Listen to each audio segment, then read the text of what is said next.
This is in reference to several of the segments on Lawrence O'Donnell's show last night on MSNBC, which would have been Wednesday, January 28th, 2015. The first one I wanted to comment on was he had Representative Tim Ryan on last night. Tim Ryan spoke about how he is a Democrat, who is a Democrat and has changed his position, that he is, instead of being pro-life, now he is pro-choice. He wasn't on very long. I wish he had been on a lot longer. He basically indicated that he met with many women in his district over the years. He was a good Catholic boy, probably an altar boy like me. But he met with a lot of women, and he talked to them and heard some very heartfelt stories about the conditions that pregnancies go through, how difficult it can be, how difficult the decision can be, and the, let's just say, considerable amount of complications that can happen in a pregnancy. And I'm very well of that on a personal level, and he indicated that when he was sitting there with his wife waiting for some test results in reference to their son, who's now born and who's now healthy, that it is extremely uncomfortable knowing that the results may actually go a different way. And that he basically felt it was time for him to concede that this is not a place for the government to be involved in. This is a place for a doctor to be involved in with the woman, with her family, etc.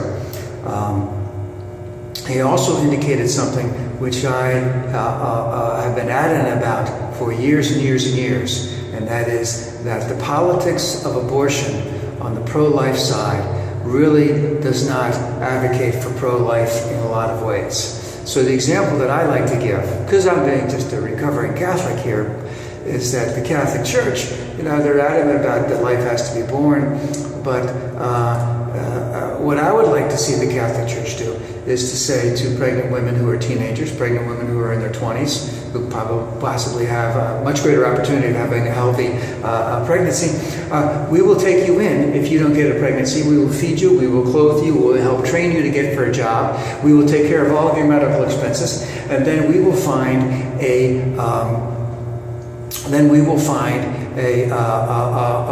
you want to give the baby up for adoption, we will help find that child a place, an adoptee. And if you want to keep the child, we will help you get medical aid, medical insurance. We will help take care of you. And we will help you get a job. We will help train you. Right? But these are things they're not doing. And the politics of abortion is that they don't want to help doing anything like that. They don't want to help prenatal care. They don't want any help with postnatal care. They just want you to have your baby, and then you're off to live whatever way you want, because hey, freedom. So they don't want to help the school systems, especially in inner city, become any better. They don't want to increase the taxes so we can invest more in the school systems, make the inner city school systems better. Do we have to transform them? We have to grow them. We have to make them better. Yes, we do. Do we have to change things? Of course we do. Do they want to have anything to do with providing lunch for students or breakfast for students so that they can learn because they're not hungry? No, they don't want to do anything like that. See, so they want to, in terms of what the pro-life movement wants to do, they want you to have your baby. And they want to tell you how you're going to have your baby. And they want to tell you that you have to have a sonogram, and then your doctor can't tell you your doctor can lie to you about the complications that you can have, but you have to bring that that baby to term because of freedom and because we're God. We're the ones who are going to tell you what to do. And Representative Ryan did bring that up a little bit. I was very glad that he brought that up, that the politics of this is very dirty. They want you to have your baby, but they don't want to do anything, don't want to have anything to do to help you have that baby, and they don't want to have anything to do with helping that baby become a full-fledged citizen of the United States with hopes, dreams, goals, and ambitions, just like everyone else. I sort of want to leave it at that, but I mean, it's very dirty politics. I saw lots of pictures. I often watch this stuff when they have the marches in front of the Supreme Court. Of course, the Supreme Court they had Bush on their side back, and he never did nothing to help them out. He just paid lip service to it. And then when you watch a lot of the people walking by, a lot of kids are getting out of school, they take the buses, they take the trains, they come down. They're, Christians, they're Catholics or whatever. I've seen other pictures of, they have the kids 8, 10, 20, 30 at a time standing in front of the Supreme Court. They got the tape over their mouth. All this terrible thing. But do they know anything about the real politics of abortion? Do they know anything about the numerous complications that a woman can have in her pregnancy? They don't know any of that stuff. Why won't the Catholic Church teach that stuff? Why won't the Catholic Church, the Christian, teach that stuff? They just want to show all these bloody pictures of what they would refer to as aborted fetuses, and shame. That's what they want, shame and guilt. The next thing, one of the other things Lawrence had on was that he had a little segment on how Billy O'Reilly agreed with them in terms of Loretta Lynch becoming the next justice. I don't know, taking Eric Holder's place. And the interesting thing about this is that, number one, they said that they're using Billy because no Republican will actually say something like that. And so the Democrats are using Billy because Billy thinks that she'll be confirmed as the Attorney General. But I do have the opportunity at times to listen to both places, things like Lawrence O'Donnell and the right-wing talk radio when I go home and I'm listening in the car, and listening in the car of what they said on the right-wing talk radio shows is all the terrible stuff that are going on with Eric Holder and how she's just lockstep, in line with him in terms of Fast and Furious, in terms of the immigration issue, in terms of Benghazi, and in terms of all of this stuff. And of course, she was big on the voting rights thing. In some ways, she's a little bit more conservative than Eric Holder. And the thing is that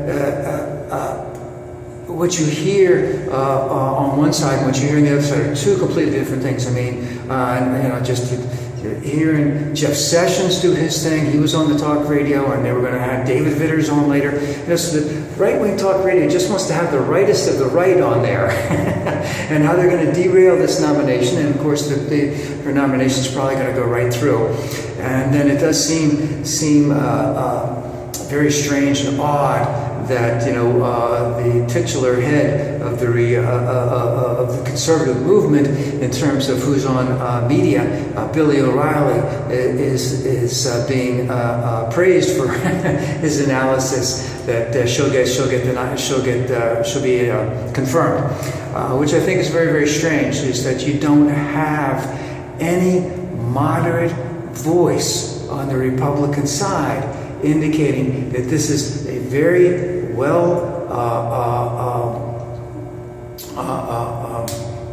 that this woman is well qualified for the position, that was the big thing about it. I guess there was one other thing that they had on that I thought was pretty funny, was that Lawrence O'Donnell indicated that him and Ted Cruz agree on the same thing. Ted Cruz tweeted something in reference to Michelle Obama. Michelle Obama didn't wear the headset when she met with the Saudi Arabians.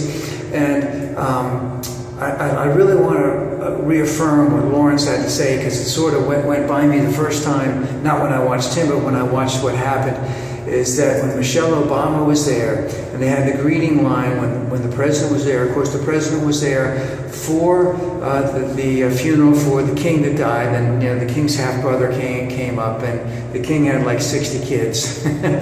And I believe that one of his daughters is actually under house arrest because she wants to open her mouth, and they don't want that over there. But Obama was in the receiving line, and everyone went by. All these men went by with the things on their head and the long robes and all that other kind of stuff. And you could see Michelle Obama just sort of nodding at him, because they would, you know, as Lauren said, that it was beneath their dignity to shake the hand of a woman, because that's how they feel about women in that country. And this is the thing that I've been hyping about for years and years and years. Okay, I'm not really enamored with it. I wish it wouldn't happen. It's working for them. I'd love it to be changed. But one way that I know that it would help to be changed, if we did what Carter had said we should have done back in the 1970s when he put solar energy on the top of the White House, is, and of course we're doing this now, let's invest more in solar energy. Let's invest more in wind energy. Let's invest more in geothermal energy. Let's invest more in other all types of energy. Let's invest more in upgrading our grid so that we don't lose electricity as we're pushing it along. Let's make it so that we don't need to have all of that oil from over there, so the price will go even less than what it is right now. Because the advances that we're seeing in solar and wind, etc., are dramatic. All right, they're not where they are with oil, is especially right now, but they've been dramatic. But that's how you get them to change their ways over there, is because they got this little fiefdom over there, and they want to keep it as it is. They want to have anything to do with women. You know, shaking the hand of the wife of the President of the United States is beneath their dignity. And they can get away with it in that country, because that's the way they treat women. You know, hateful, disrespectful, disingenuous, misogynistic, whatever you want to call it. And, you know, I didn't really see that line of how the men were just walking by. I just saw probably one clip of Obama shaking one person's hand, then didn't realize that when Michelle was standing back, that was designed by them, because they did not want to have anything to do with it. And remember, those people are all that shook Obama's hand were all from the same tribe, the Wahhabi tribe, and they all have gobs and gobs of money, and they will do anything to keep women in their place. And I'll just end by a short story.